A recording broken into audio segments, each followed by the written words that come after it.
Yo guys, what's up? This is another episode of Thursday Things. Talking all things art, life experiences and more. Straight into it, last week we were talking about confidence, and this week we are going to be talking about how to fall in love with someone. I'm doing that thing again. Yo, I promise I will learn. This is like, give me a little while on this whole YouTube thing. I will learn something with my hands so much. But if you figured out from the last time I recorded, I said that I move my hands a lot and I talk a lot when I'm passionate about something. And when it comes to art and stuff like this, it's like all over the place. So anyway, I will learn. So in a world where everyone's judgmental and, you know, people are left doubting themselves because you got this set of people who rather bring people down than see them rise, it's really hard to appreciate the rawness of other people and the differences they have rather than celebrating just the similarities. It's so important to appreciate the differences and not just understand the similarities and calculating what you have in common, right? Now, when I'm talking about falling in love with someone, I don't just mean like, oh my God, I'm in love with you, like guy and girl, or guy and guy, or girl and girl. No, I'm talking about falling in love with someone's expression, someone's ability to do something different, someone's passion. My passion's art. So if you're here or you're watching this, it's because you appreciate my artwork or you appreciate what I might have to say. You may not.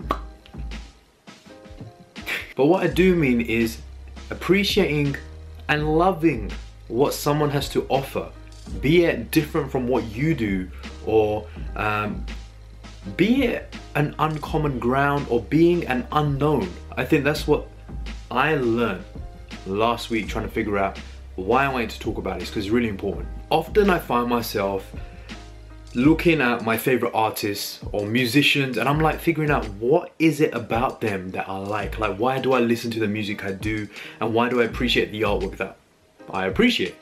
And it comes down to one thing.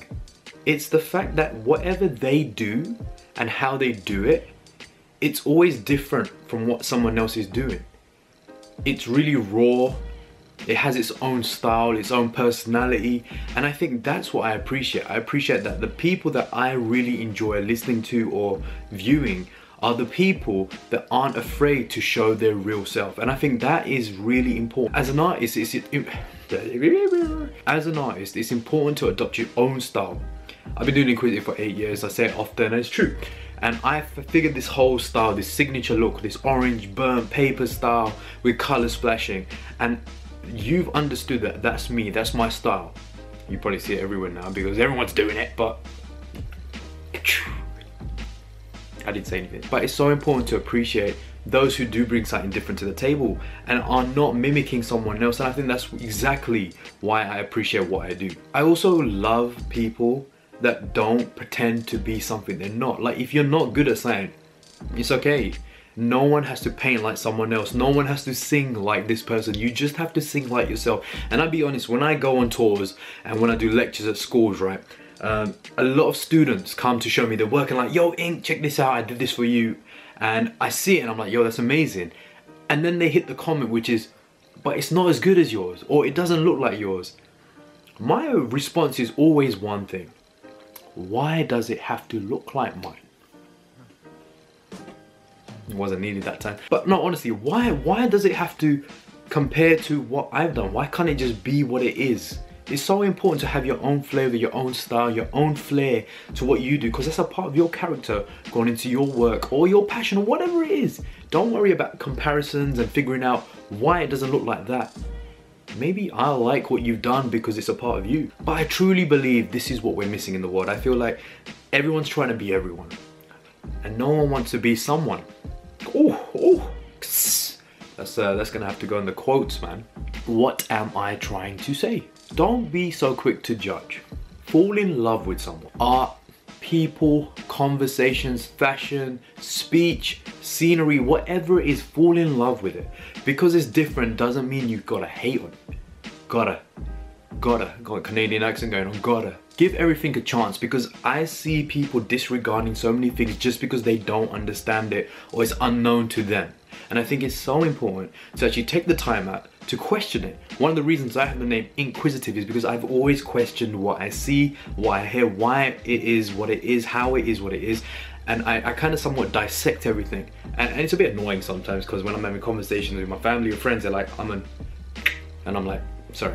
But yeah, it's so true. And I think it's really important for us to appreciate differences rather than only addressing what we are common in. And just like Emery said, I fall in love with anyone who shows me their soul. Let people be attracted to your rawness, your unguarded way of living, because I feel that's what we're missing. And if you want to check out last Thursday's Thursday Things, you can check it out down. There's a little link down there. I'm not going to try putting it in here because I'm not used to that yet, but it is in the caption. You know, when you drag the caption down, you see a little link, you'll see it there. But also, wait. I'm going to give you the results to the winners of January's competition. Now, if you don't know what's going on, I've been doing this for a long time, geez. So keep supporting and we'll keep doing competitions. And yeah, like I said, there was a lot of entries. There's probably about 2,000 to 3,000 comments in total, including Facebook, Instagram, and Twitter. I can never say Twitter. If your name is called out, you'll be receiving your favorite canvas choice from 2018's illustration. So yeah.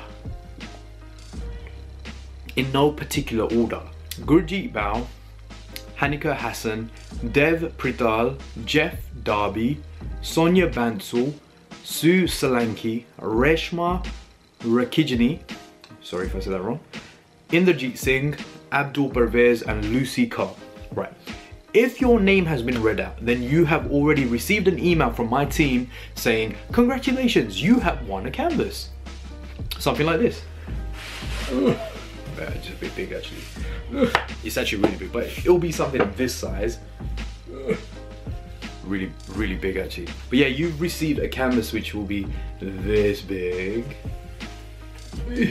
Really big. And it will be signed as well by yours truly. Like I said, thank you very much. If you didn't win, guys, no problem. We're doing another competition next month, so keep a lookout for that. And other than that, look out for next week's Thursday Things.